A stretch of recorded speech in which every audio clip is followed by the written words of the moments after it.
Hari Om. Hari Om.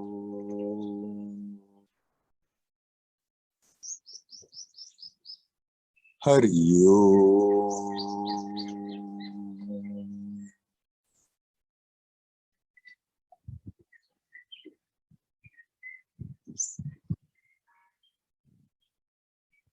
Hello, my friends.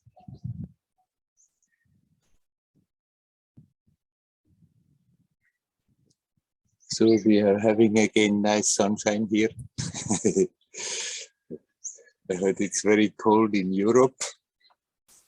Here it's rather hot for the season, but sometimes after that in February it can get cooler again.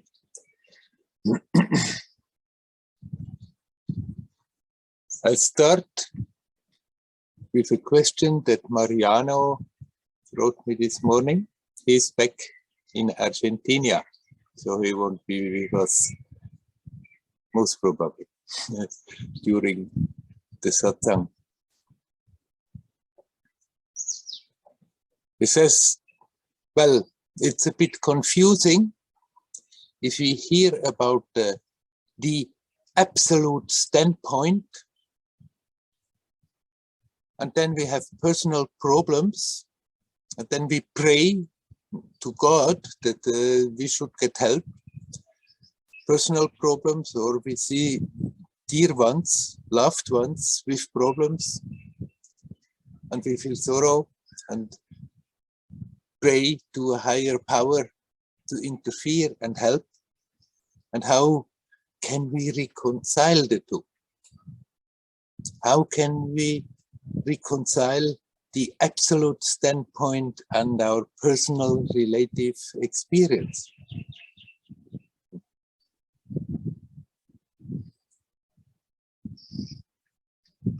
First of all, the very expression of the absolute standpoint is something that is simply wrong.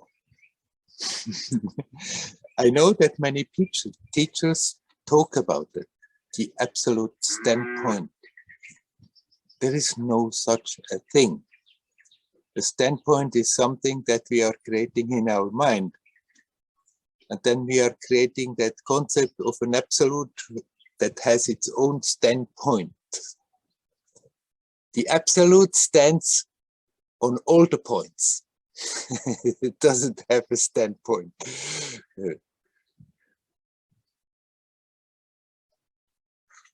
But of course, I know what he's talking about. Then we talk about we are not a person, all is one. There is that all oneness, unity. And yet the personal experience is there, with its limitations, with its joys and sorrows, with the apparent multiplicity. How can we somehow bring the two together?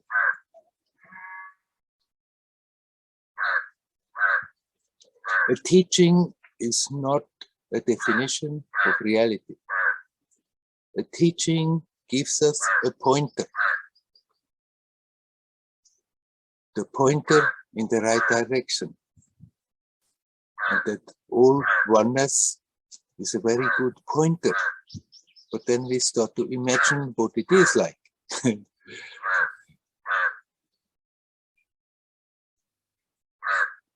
If we hear that oneness teaching, and that helps us to open the heart and become aware that we are actually connected with everything, then the teaching has fulfilled its purpose. It's not a definition of reality.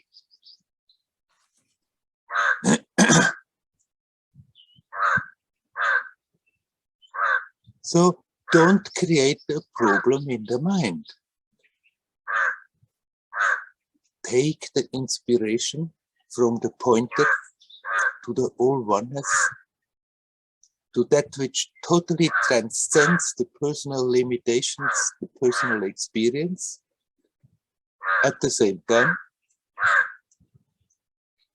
on the relative level, we just live our life as an actor is playing the role on stage.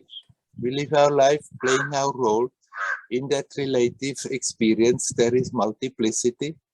We don't have a problem to interact with people. But then when we start to get Advaitic instructions, then suddenly it becomes, yeah, but then how can I call to God if all is one? But that problem doesn't come when the friend comes and knocks at our door. Then we don't think, oh, how can I interact with my friend if you are all one? The friend comes, you deal, you chat with him, you deal with the situation. And so if somebody feels like calling to the higher power, then we can do that in the same natural way as we are meeting friends and other people. I think this question also came up after we talked in the last satsang about prayer. And I encouraged very much that those who naturally pray, who feel like praying, then by all means pray. There's absolutely nothing wrong with that. If it helps to connect with that divinity, with the essence, then praying is all right. And so if in a situation where it's not easy for ourselves or for what we are seeing around, it comes up, it bubbles up naturally that there is a call for help. Simply don't make that into a problem. And then it's not the problem. You still can aim at the experience of all oneness. But we can also from the beginning be aware also that all oneness is not the final word. Nothing is the final word. So the very concept of an absolute is also something that we have created to feel somehow secure in our explanations. We have the relative, so we have to have the opposite, the absolute. But then the absolute is still an opposite, so it cannot be absolute. It's not so absolutely absolute.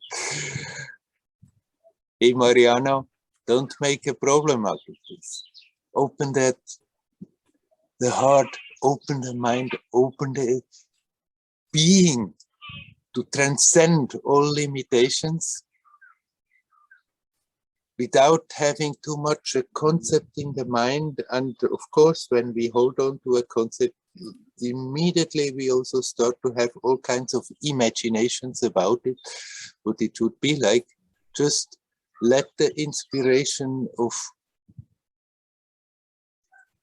the concept of all oneness, or even if you want to hold on to the word, the concept of an absolute, let it inspire you to go beyond the personal limitations. Nevertheless, on the relative level, we keep on functioning reasonably. And there we accept the apparent multiplicity. That is not the problem. The problem is simply when we create a sense of separation and create a wall. And within the wall, that's me, and outside the wall, it's all the others.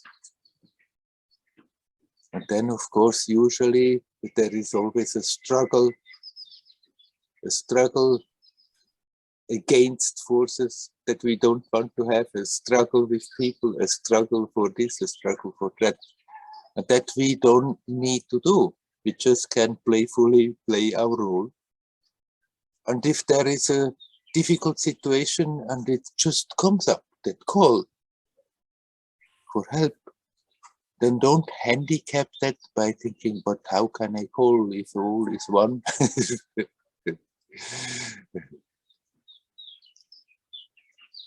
When Ramana Maharshi was still young here, and on the mountain.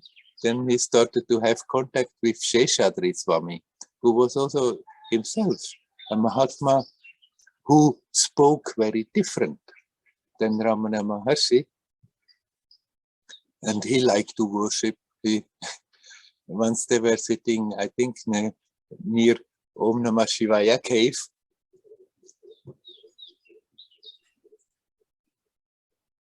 And Sheshadri, he talked about the worship, and Ramana just that they used to banter with each other good-naturedly. Ramana asked him, but who is there to worship whom? And Sheshadri said, well, you can say what you want.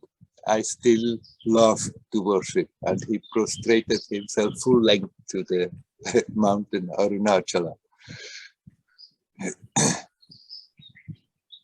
The two are not contradictions.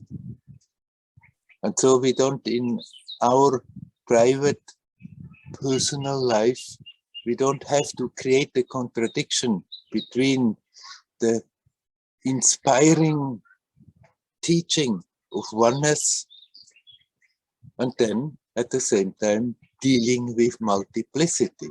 And as long as we deal with multiplicity, then we can also accept there is God, and I can call to God or a higher power, whatever we want to call it. Sri Ramakrishna, he was saying, okay, there is that attitude, it's all the self. But there is also the attitude, it's all God. But then there is also a third attitude. It's God and I. And all, they are equally valid.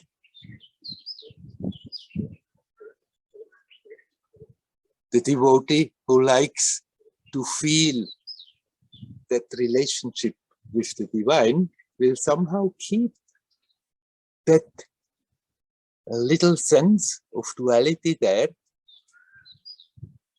knowing, feeling, experiencing that there is a continuous connection, that essentially it's not different, and yet for the joy of the experience keeps God and I.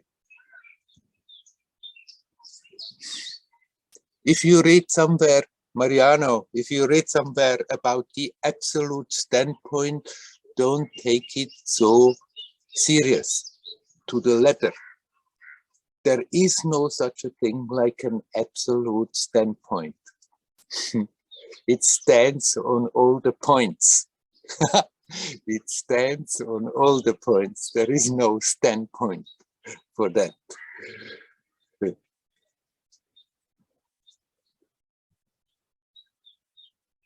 It's not a problem to open to Advaitic teaching and at the same time keep that devotional relationship with divinity.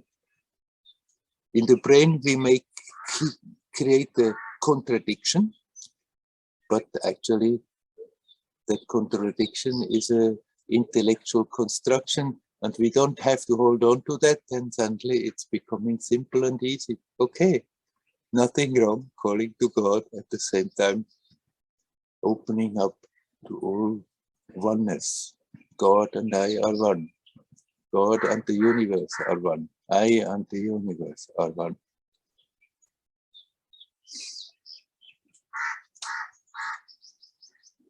All right.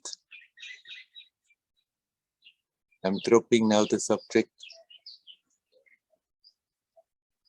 And I'm asking you, my friends, is there anybody here who would like to talk right now? You're welcome to come in. Yeah. Yes.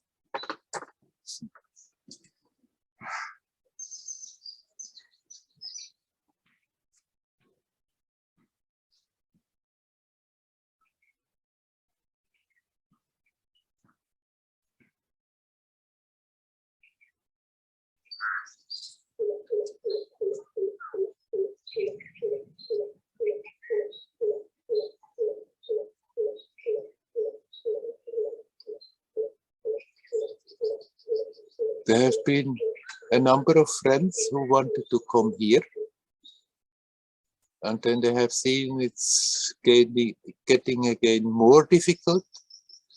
There's talk of having to have a quarantine for some time, and then there is only 1 month they can stay here, so they decided not to come. So let's talk here. Since there people cannot come here physically, very few have actually come.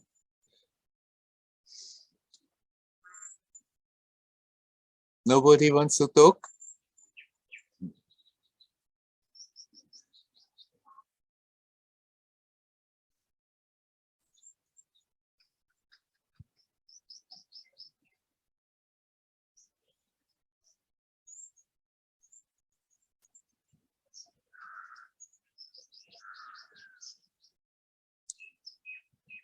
It's also nice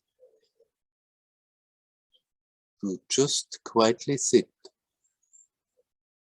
and feel the connection.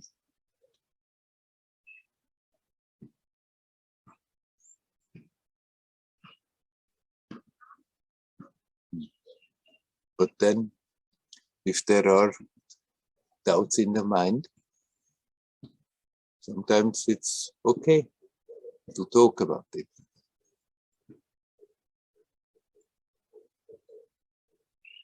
Talking about it brings it to the surface when we talk about something that is turning around in the mind, and the very fact of expressing it often is also already removing half of the problem or more. But just feeling connected, sitting in the same room, although physically we are in different places, that in itself is satsang.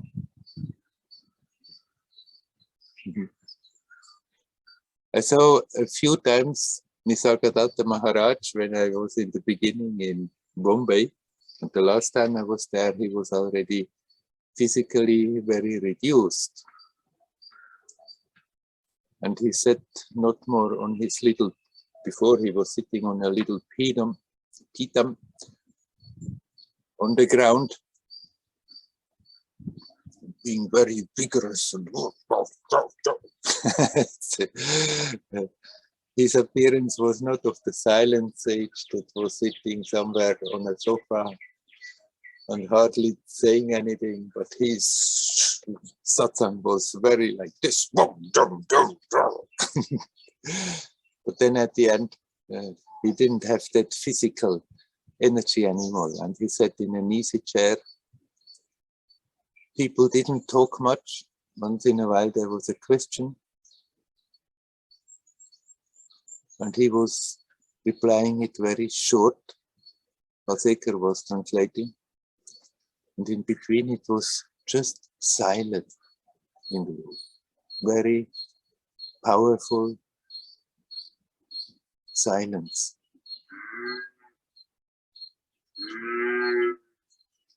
And there, in that silence, suddenly he said, yes, yes, yes.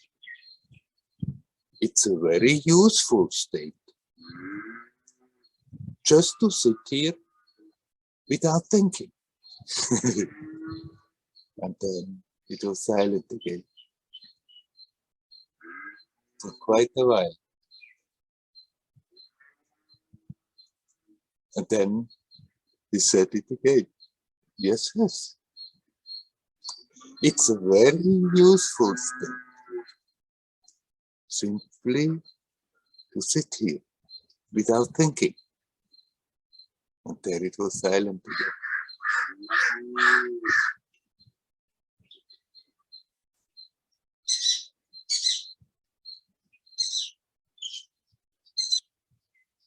Both is satsang. Just sitting silently, connecting. But in this kind of satsang, when we talk with each other, It's also totally all right to connect by way of talking. So I'm asking again, is there anyone who would like to come in? Please come.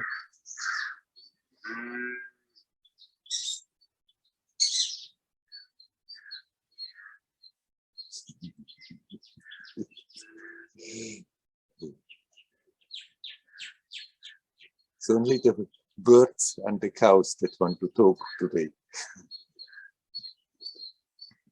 Yeah.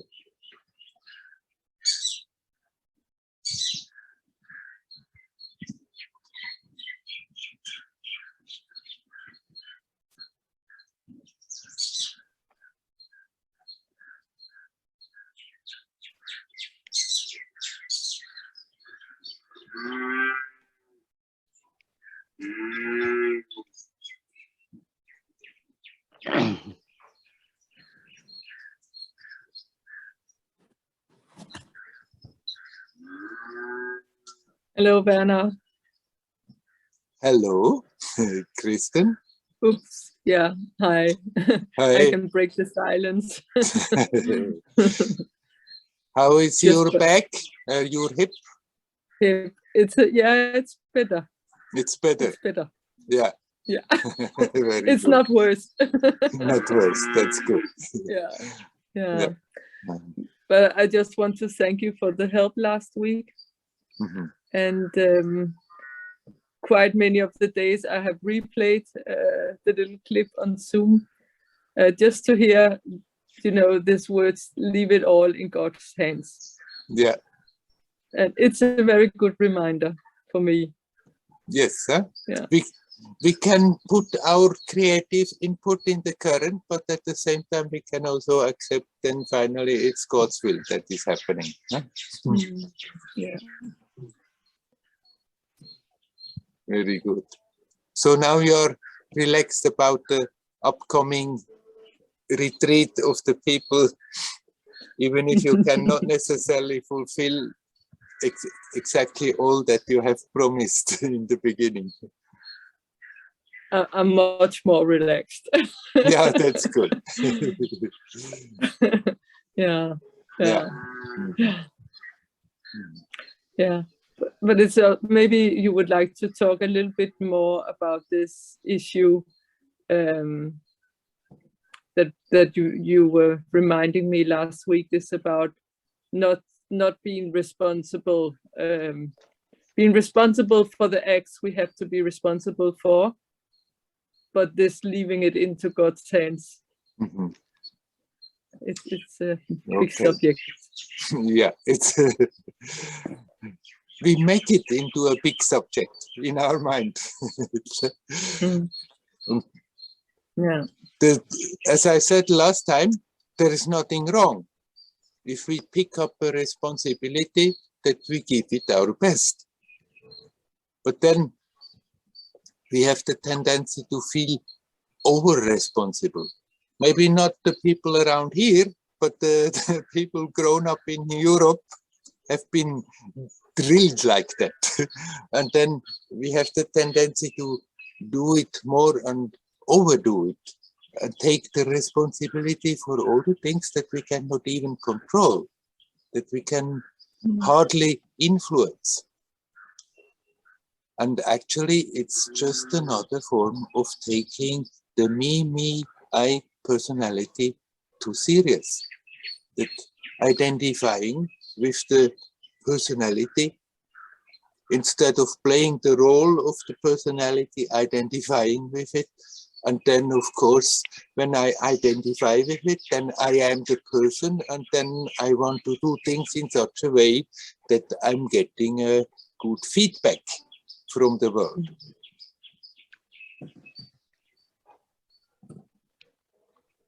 And we can learn to be much more relaxed about it. We can fulfill that famous Muslim saying, Allah will take care of your camel, but first you tie it to a tree. We can do our part where it makes sense. that we just with common sense deal with the things on this practical, material, relative level.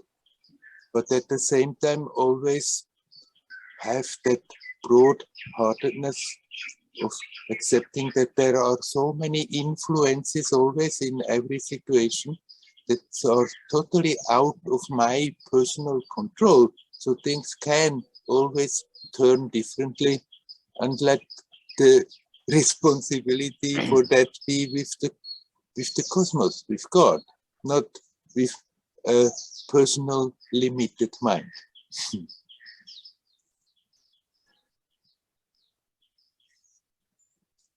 Take responsibility over your own life, in the sense that people always want to easily make responsible everybody else, the past, the society, the universe, for all the trouble that I have to do and I have to confront.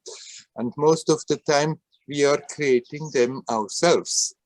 But we have there we want to give the responsibility to everything else.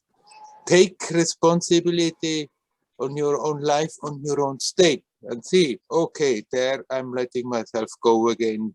I'm getting again pulled into depression. I need not to let this happen. And we can take the responsibility of turning the attention away and coming to the present, to that space where there is no problem, where there is no depression, where there is not the suffering. But as a person, to take responsibility about everything that happens in our daily life, it's simply completely taking myself as a person to important. Okay, I have now invited people, they come for a retreat, I'm doing what I can that they will have a good, a fruitful, an expansive experience. But then whether you can do things exactly the way you have planned it or not, that simply doesn't lay in your hands. And obviously it has already changed a bit the program. And then it's more responsible that you prepare yourself in the sense that you are good with yourself, and don't worry, don't spend your time worrying, but are centered in the now, and then you are strong. And when people come, then you have something to give from that strength. And if you are wasting your energy worrying what's going to happen, then that strength is not there. Then you have that much less to share. Yeah.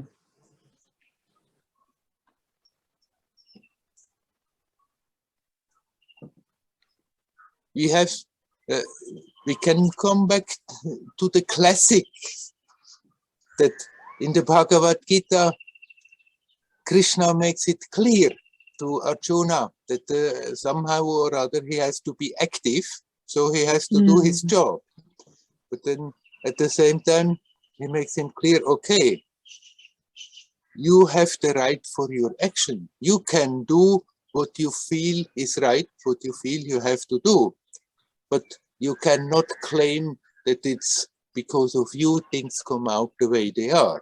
You have the right for the action, but not claiming that it's my fruit that comes out of it. That the present situation can happen the way it happens, it's like it's a confluence of influences from different dimensions, from different levels, from different directions. Everything comes together and whoop, manifests in this present situation. And our input is just one aspect of so many aspects. And so we can put our creative aspect into it, playfully, joyously, beautifully, but then accept also that there are so many other influences, and then let's see what comes out of that. Yes. Yeah.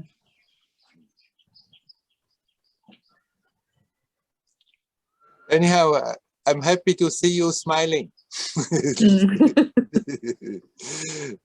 Yeah. Yeah. Yeah. Thank you, Werner. You're welcome. Beautiful reminder.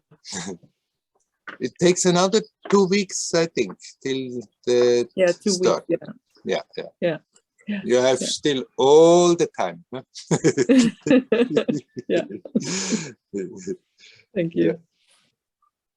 Hari Om. Hari Om, Hari Om, Hari Om.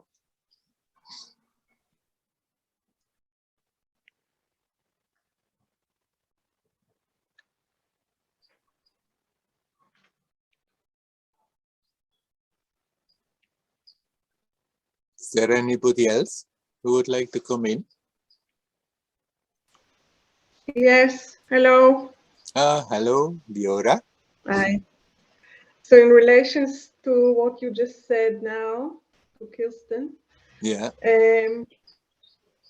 so when I say if I relax, then they will relax too.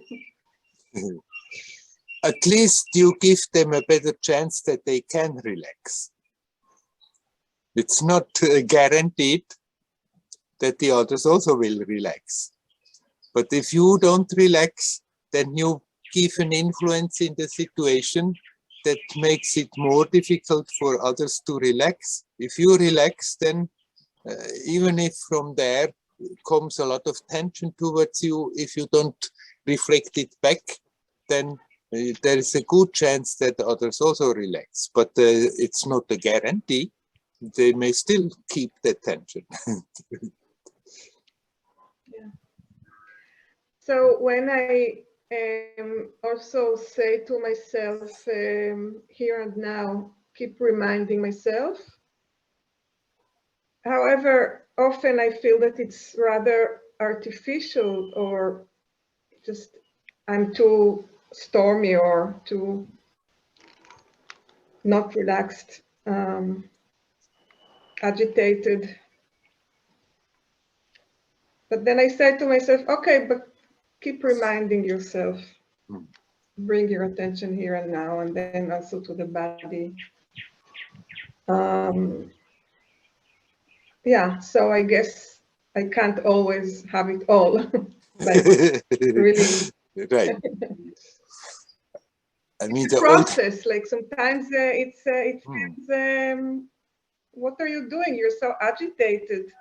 Yeah. Yeah. The old habits, they won't just vanish from one day to another. And they will often take over. And then suddenly we become aware. Oops. Oh, there I'm going again. Full. And all you can do is that you consequently, when you become aware, that then you turn your attention around and bring it back to the source. As long as we are not aware what is happening, we cannot do anything. But we can intend that alertness, that whenever I become aware, at that moment I'm not postponing it and think or lamenting about the time I have lost, but at that moment I simply connect. Both postponing and lamenting are just other tricks of the mind to keep you in that story. If I'm becoming aware, oh, there is quite a good time has gone, and I hadn't the real conscious moment, and then I start, oh, I'm never getting anywhere, and after all these years of practice, it's still happening, that I'm again totally in the story. I'm not here now. Or the other escape is, I'm too busy now. I'm too busy. After when I finish this, then I'll try to connect. And if we do that, then again we push it away. With that postponing, we never connect. But we can learn to, once we become aware, oh, look what's happening at that moment, just connect and relax. And if we do that consequently, that memory comes back more often. That we have less peak periods in between where we are never aware. Right. And it will get easier. Sometimes, of course, the situations are difficult, and then they have more the tendency to absorb the attention completely. But it will get easier generally, that being active, doing what we are supposed to do in a situation, and still be aware and still connect. And if we keep going, then it will happen that sometimes it will happen spontaneously, effortlessly, all by itself. That everything is in harmony and flows all by itself.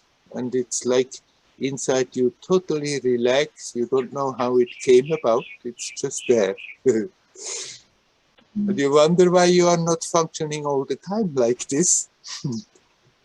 And then the mind comes back and we go again and we think, oh, what did I do wrong? It was so nice and harmonious, but you didn't do anything wrong. It was just not yet the time. The old habit is too strong. Your psychophysical manifestation may also not be ready to stay with it, with that intensity of it.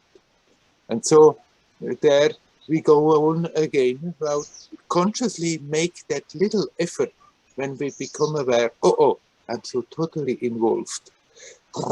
Forgetting just to be, forgetting to be in touch with the timelessness of the now. If we become aware of that, then I just connect and relax.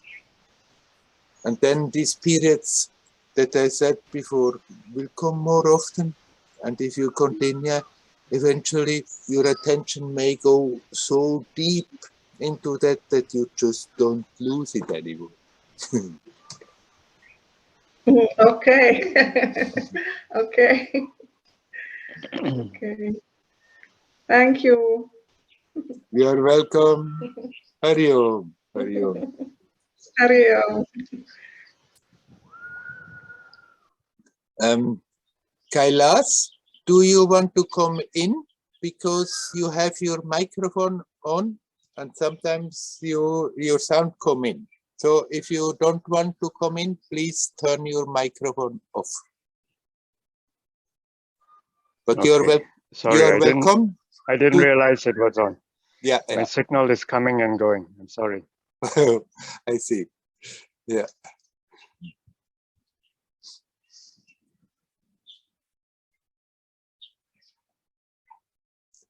Is there anybody else who would like to come? Please come.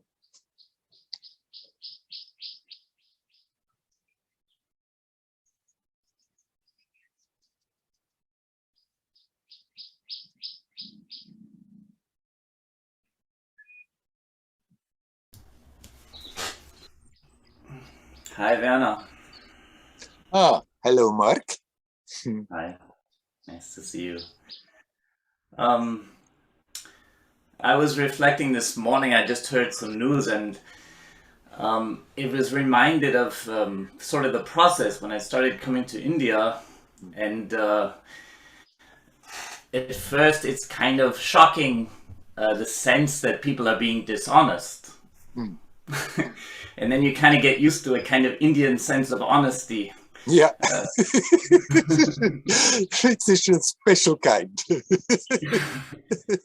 And yeah, these kind of outrages, right, of and then you save incredible money and you get happy about paying 4 rupees for a chai or 150 rupees for a room, but then someone takes your bag and you get mad, and you go through some time, and then I came quite often, and then you get a kind of a sense of detachment from that, connection to them.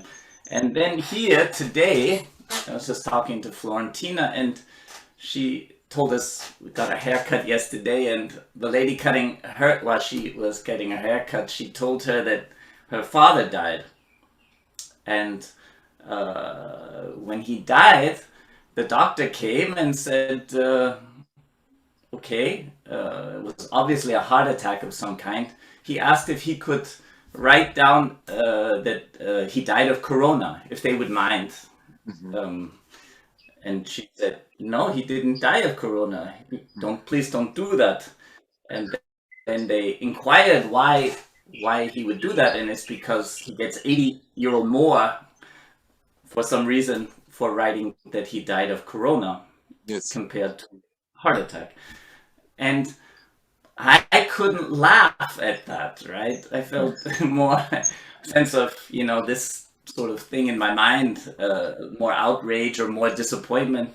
And I mean, I also like to save €80 on my taxes, or something like that. But somehow this relation, the sense of distance, gained in coming to India and meeting the people and having these constant interactions, where this sense of fairness or outrage kind of gets kind of worked away, and then kind of reintegrating here and rediscovering that sense of outrage, a sense of disappointment, or connecting it to some big evil picture instead of laughing and saying, business as usual in the world. Right. So maybe say something about that. I don't know, that sense of detachment gained. I mean, you always talk about the same thing in that way, but it's certainly a kind of expectation. Yeah. That becomes unfulfilled, right? Mm-hmm. Of course, then it's also still another situation, because that dishonesty that you meet here, there is a certain innocence about it, a certain playfulness about it. And the second situation, I won't go too much into it, because otherwise my thing will not be uploaded on YouTube. But there is basically an evil intent behind it. And so it's easier to get outraged than when it's about how much your chai costs and the rickshaw driver at the room. Right. Mm-hmm.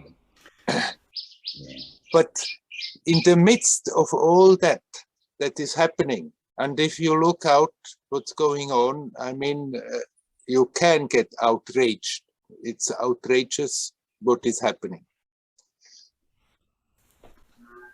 But we don't bring anything positive into the current by just getting angry about it. We can accept, okay, for the time being, this is what is happening. It's not that we artificially should now try to think, oh, it's all right, it's all good, it's nice, it's fine, no problem. No, we can very well have our ideas, what is not quite right now, what's going on, but at the same time, not get sucked into a dark space because of it. Because then we are just strengthening that darkness that is so overpowering now manifesting itself. But see, okay, there is a lot of negative stuff going on, but at the same time, if I bring my attention back to myself, there's something beautiful, lightful here that is never affected, no matter what's going on. And bring the attention back to those roots. And then you become like a lighthouse in that darkness. Then your own experience will be much more expansive and positive and joyous than if we get pulled into depression and negativity. Then of course our experience is getting contracted and painful. And if you can, in spite of all the pull that is there into a rather dark space, not to give way, but still come back and become aware no matter what is happening. That aspect is never affected by it. And you can connect with that, then it's like something of that also flows through you to the outside, and you bring a wonderful, beautiful other aspect into the current than what is happening. So it's not that you should in the mind create some acrobatic and think, no, that and that which I find outrageous, it's all right, it's good. It's, you need not accept it as something positive, but in spite of this happening all the time, and just what you said, it's happening everywhere. That's creating all the numbers and anyhow.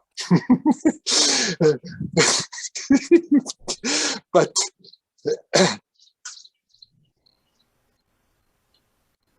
you can see this is happening, but I don't have to, in a way, strengthen all that negativity by also joining that current. If for a moment anger comes, then let it come. Be angry, conscious, pissed off. And then you withdraw the attention from the story that made you feel like this, and just be with the experience. And if we don't feed it, it very quickly fades away. It can be quite an interesting experience, being really angry. But then we don't feed it and hold on to it and keep it on and on and on. And you come back to that and you become aware. Here, now, there is something that is not affected. And it's not dark, it's full of light. It's that which is prior to light and darkness, unconcerned, unattached, unaffected. We can come home to that and live from that perspective, and then so much beauty is in your own personal experience, even in a negative surrounding, negative situation. And on top of that, you are radiating that beauty and that creativity and that joyousness out, and can inspire others also to do that easier.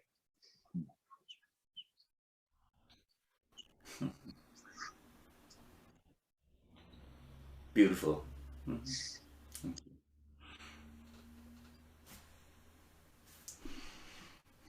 Anyhow, we just have to somehow find our way through the whole mess. It will get better. This whole structure will change. Yeah. I liked what you said about the innocence behind the Indian experience, because it really is joyful to experience that playful interaction with someone trying to get a little more money off of you than you want to give. But this is, thank you for differentiating that a little bit. And at the same time, it's the same way to keep the light shining over that, through that situation. Right. It's more enjoyable to get to share my Saturday morning with you. So thank you. You're welcome. Hari Om, Hari Om.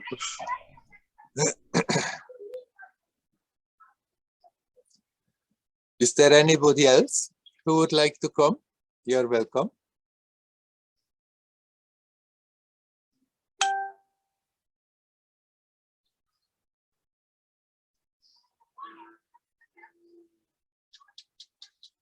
It's good to remember, no matter how the situations are, whether we are surrounded with beautiful, harmonious circumstances, or whether we are seeing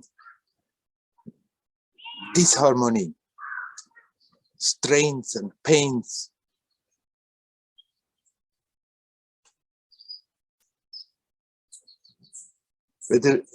And even when we are seeing how people can be with other people in a destructive way, to remember this is not as real as it appears. This world is not as real as it appears. It's a matrix, it's a magic show. It's a place where consciousness projects into for the sake of gaining experience. And every situation is a challenge to learn, to grow, to outgrow that situation. We can learn and grow in a joyous, positive situation, and we can equally much learn and grow in a not joyous, disharmonious situation.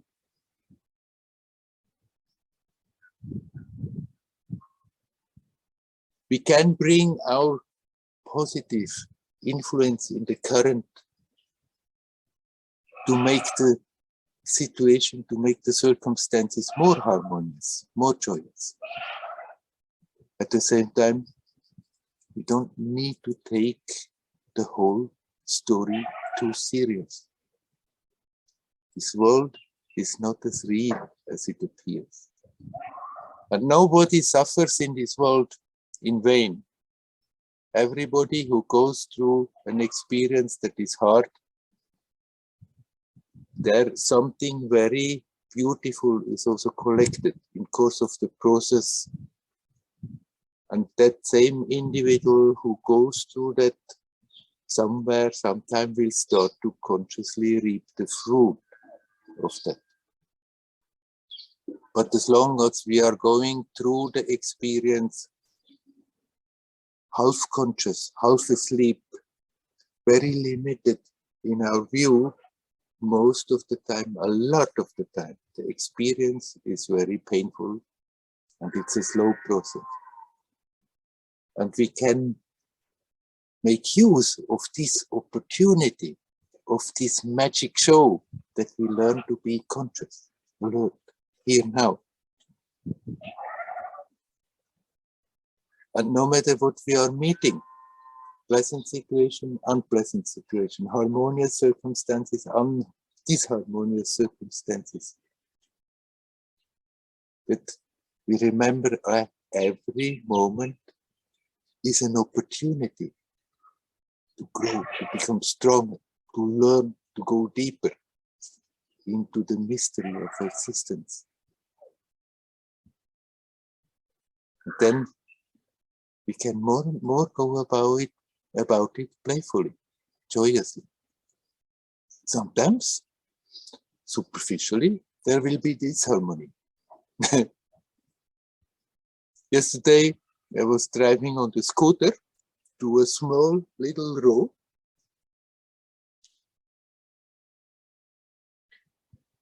And there came Sudha was on the back seat. We had a big box between us, holding it there. And there came a car in the opposite direction.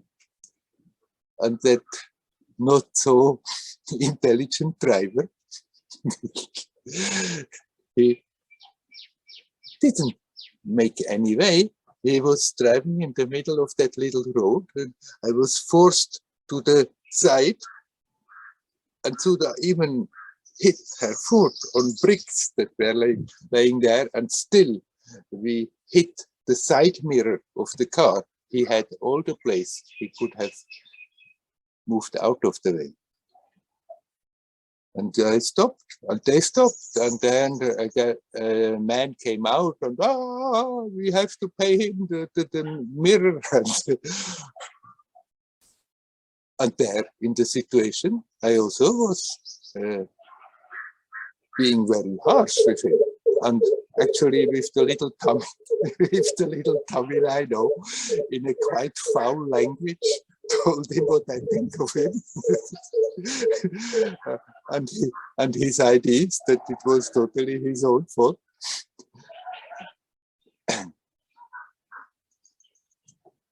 Nevertheless, even if we play that, and for not every situation will be externally joyous and harmonious. We can also play for a moment, but we can learn to experience that even in such a situation, deep down, there is something that is totally unaffected by it. And even if for a moment the emotion comes, the situation goes, the emotion goes. One laughs about it.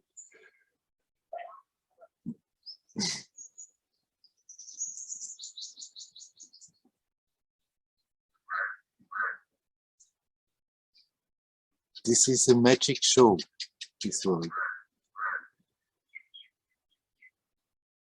Everybody has seen the movie Matrix, I think.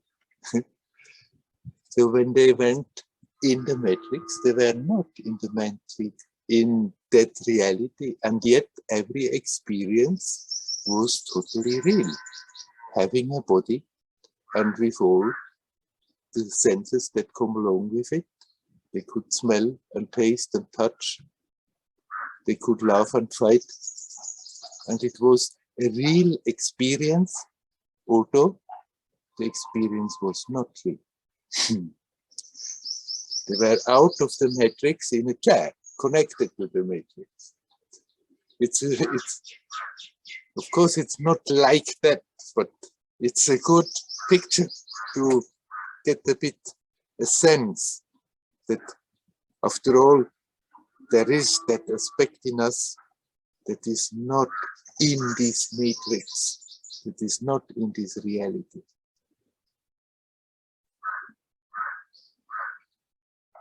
And yet projects itself in this reality for the sake of experience.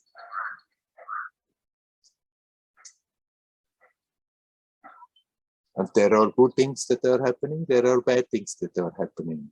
Here sometimes people who want to be spiritual, they try to say, everything is so nice, everything is so wonderful. No, it's not true. On that relative level, there are very beautiful and nice and wonderful things, and there are very ugly and not nice things. There's nothing wrong in seeing them, seeing that. But it's good to remember that what I am, the source of it, the heart of it, is unaffected by what is happening. This is a matrix to learn, to grow, to outgrow this level.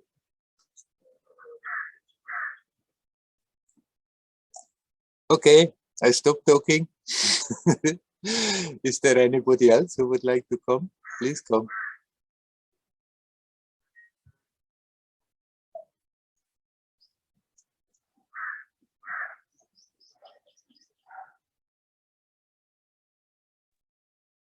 Hello, Werner. Hello, Nelly. Thank you again for your reminder for not to be sucked into this darkness and yeah, yes, and and to be separate from all this that's going on. Yeah, it's very helpful to hear again. And what you said to Kirsten last time and this time about responsibility and self-importance, it's very valuable. I feel it's very helpful, because I see that the situation looked rather difficult, but when you explain how to deal with it, it looked much more easy and relaxed. I see. Yeah, it changes a lot. Yeah, very, very strong. Our attitude, sure. Our attitude in the situation changes the situation. And somehow, if we don't block it, if we don't handicap it, there's always a way. Yes, I see again when you reminded about connection with ourselves, it's the key to any situation, to feel this connection with ourselves. And I see that one thing helps me also to connect with myself. It is physical activity. Yeah, and Dayal hanged a punching bag for us at our home. I see. Now you can punch. Yeah. Da, da, da, da. Yes, I can punch it, and it's so funny. Yeah, it gives me a lot of joy, and I Yeah. feel this strength and physically connection with myself. Yeah, Yeah. and it helps, and I feel like this energy flows, and yes, this connection with my legs, because I like to punch with legs too. Yeah. And yeah, because my connection with the arms is not bad, but with legs not so good. Yeah. So you And give it kicks helps now. Yes, yes, I enjoy it. It's very fun and helps to express emotions and Yeah. Without just hurting to- anyone. Huh? yeah. After that, I see it, and after that, yes, it feels that it's more easy now. Yeah, now these days I feel that I need this help. Yeah, it helps. Yeah. Sure. There's fine. It's great. Anything that helps is okay. Especially a harmless thing that is not influencing others in a negative way. Like a punching bag that's not hurting anyone. You can kick as much as you want. Yes. Yeah. Yeah, it helps for self-connection, and I feel how sometimes, yes, I feel more strength, and this connection with myself is much better, and this is really very, very pleasant feeling. Yeah. Yeah. And it's, it's good to connect with the body. There is a bit, sometimes a wrong idea on the Advaita path, because there is an approach, a traditional approach, to just disconnect from all the levels. And I'm not the body, I'm not the mind, I'm not the intellect. That one starts to look at it as something something false, and that doesn't want to connect. But after all, the body, you are not the body, you are much more the body, but the body is an expression of you in this world, on this level. And so to bring the attention to the body is a very powerful way of bringing the attention to the present. So that is very good, to become body conscious. What is wrong is to be body obsessed and identify with the body and think that's all there is. But to use this expression of the self as a point to connect with the timeless is perfectly valid. So by all means, if you feel this kind of thing is helping you both to exhaust emotions as well as to really connect, then this is perfectly valid. Yes, okay. Thank you, Werner. Thank you very much for your reminders all the time. Yeah. That's what we can do ourselves also. Remind ourselves, and then we come back again. Yes, every time meditation, we try to remind. Yeah, thank you very much, Werner. You're welcome. Hari Om. Hari Om.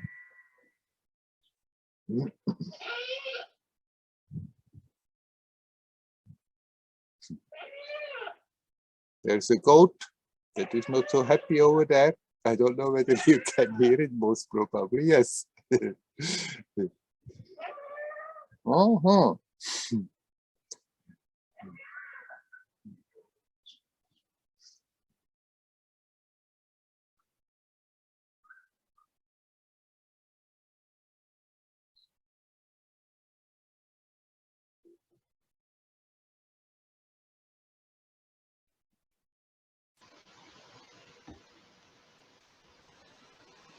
So I have another question. Yes, you're welcome. Can you relate to, I feel that there's a sort of a split. Maybe it's artificial, maybe I create the split, but I smile all the time because when we talk about it, it makes me happy. So there is a split between the me with a story and the me, like the divine being, the timelessness, the source. Yes. Often I can sense this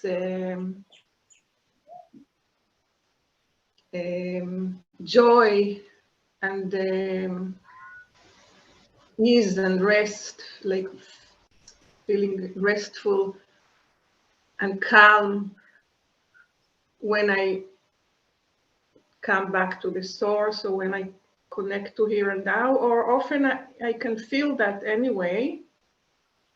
It's not happiness, it's more like, yeah, joy and, as I said. But then there's like a struggle between this me and the other me, which is Yeah. the me with the story. Yeah, yeah. It's not really a split between the two. The two are so totally different categories.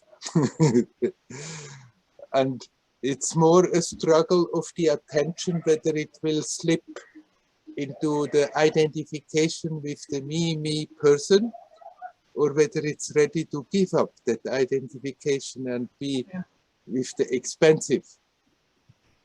Yeah. And that's the path, that we become aware of it. For sometimes it may be a relative short time, it may be a relative long time, that there is a struggle always between, like, it's more and more we become aware how useless it is to be identified and run around in the little circle.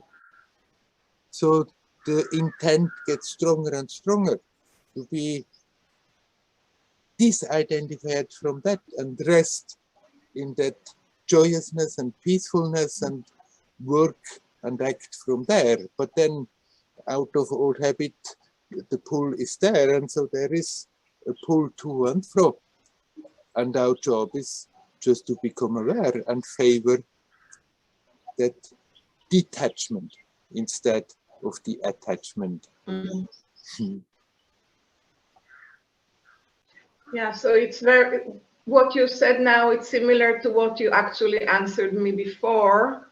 Yes. Maybe I asked the question a little bit differently, but basically it's the same. It's about the same, yes.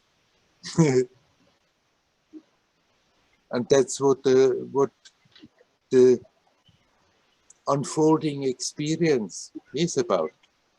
We somehow gotten involved in a dream and identified,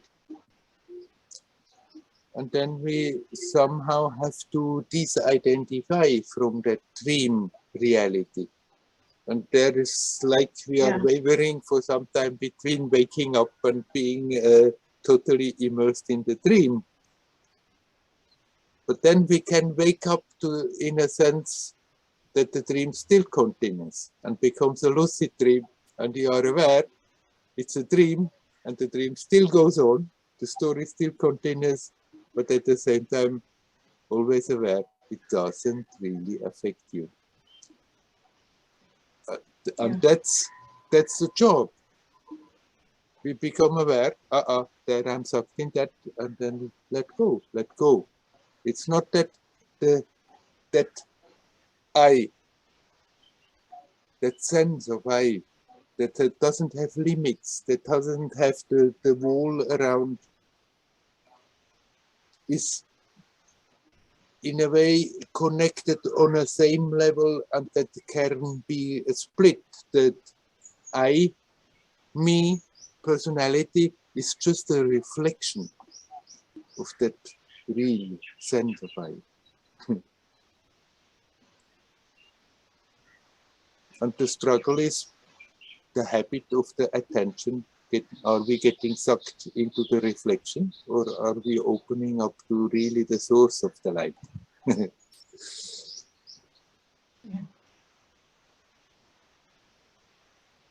You know, I just practiced meditation, a death meditation of somebody who teaches the tradition of the Tibetan Buddhism.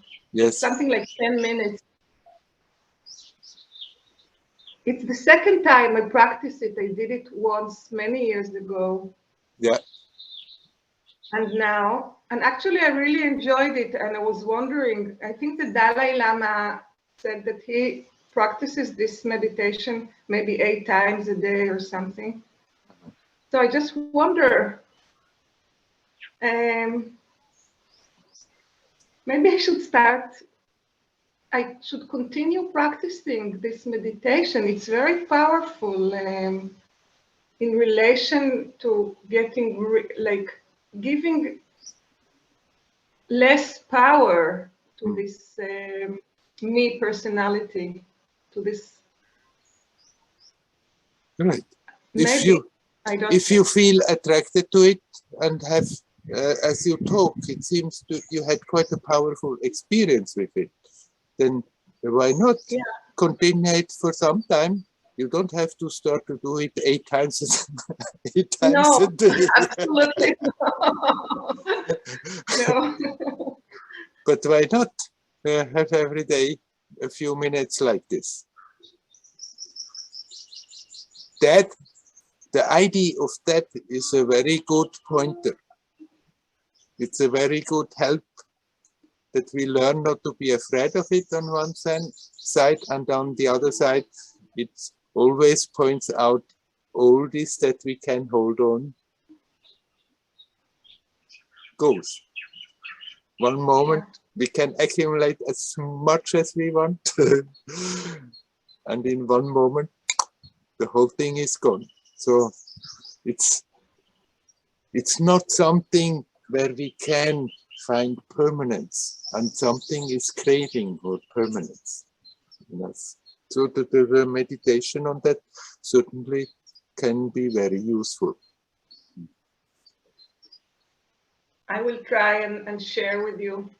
Yeah, you're welcome. Time. Yeah. Okay. Okay. Thank you. Wish you well. Hariyo. Hariyo.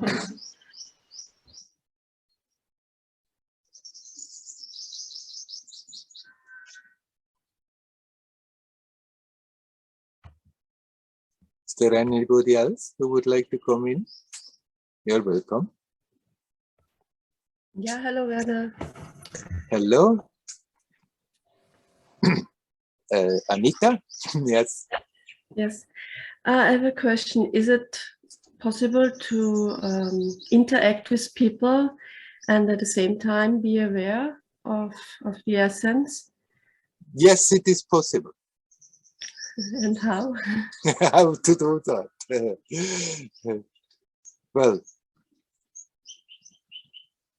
by whether you are interacting or not, whenever you become aware that you are not in conscious touch with it, you connect in one way or another. And I don't know what you are doing. I mean, if you are talking, you cannot at the same time have another thought, who is talking, but you can, I don't know whether you are doing self-inquiry, but you can have the sense of the inquiry for somebody who is doing self-inquiry, and ask the question, who is experiencing that, who is talking, who am I? One can develop that capacity to do the inquiry without the thoughts, without the words. And then that inquiry can be there and point back to the source at the same time when you are active. And even when you're interacting with people, Of course, as soon as we start to talk, then it's even more the pull. Then there are words and we are pulled in those, and then we want to reply, and it gives more power to the situation when we talk. But even then, we can become aware, simultaneously, there is that aspect that is not involved, that is not affected by it.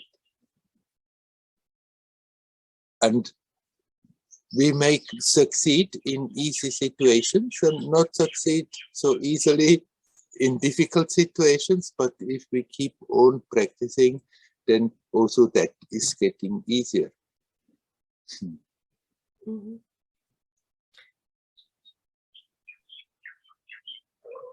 So it's not a kind of multitasking then, because it's another, it's another, I don't know how to say, a level, or you cannot call it multitasking then. It's not the same as multitasking, because there you engage in different things simultaneously, and it's still so-called. For the self, there is no outgoing, but from the experience in appearance, an outgoing experience, it just goes in different channels, in different directions. But this is not an outgoing into a direction, but at the same time become aware, simultaneously with this outgoing experience is that immovable there, that which is like a rock, not moved by anything that is happening. What we are doing, what we are saying, what we are hearing, what we are bearing.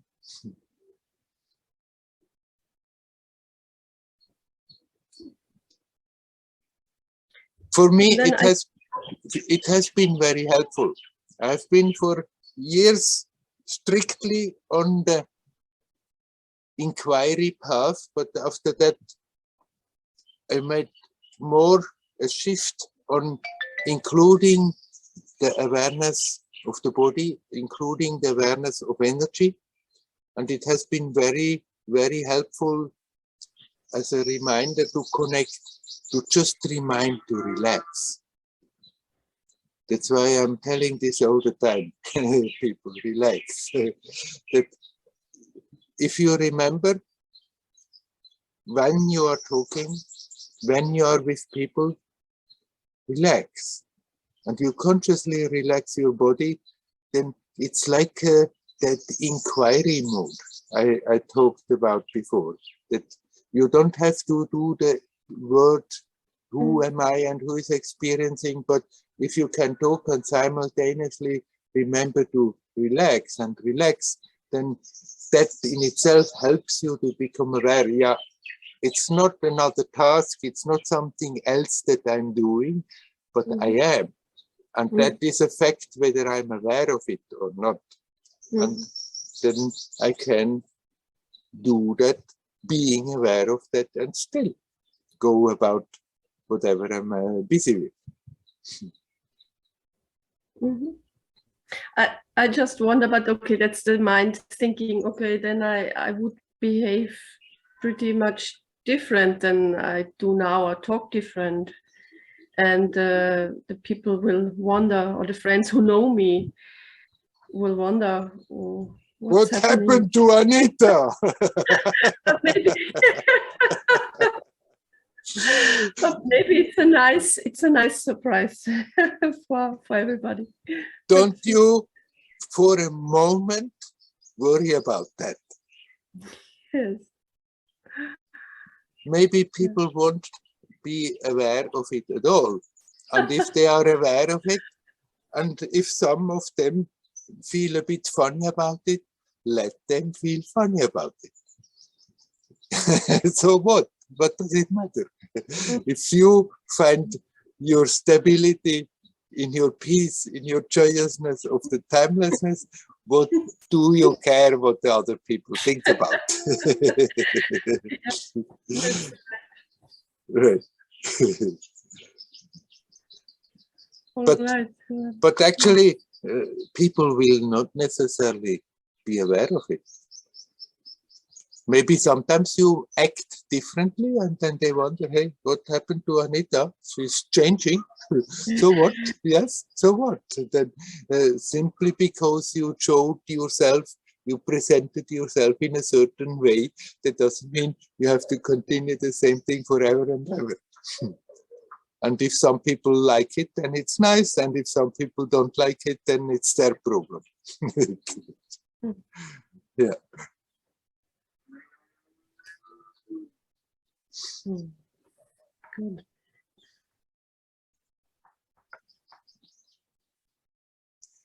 And do what you want. You never can do your things in such a way that everybody is happy with it. Some people will always find something to not like about it.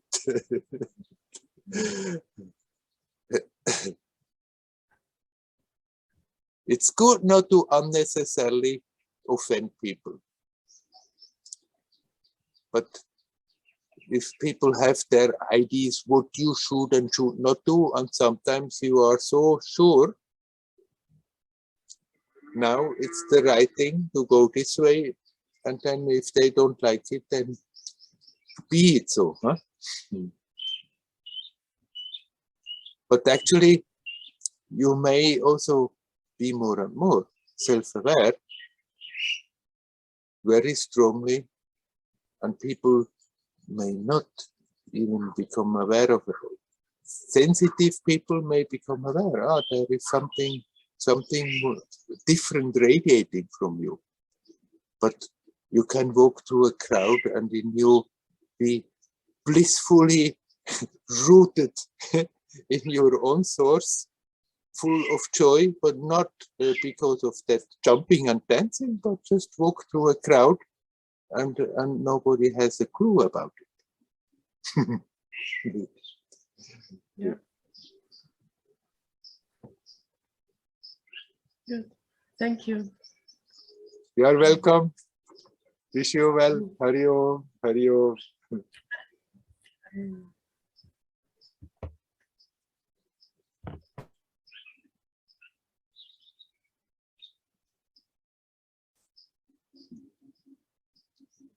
Is there anybody else who want to come?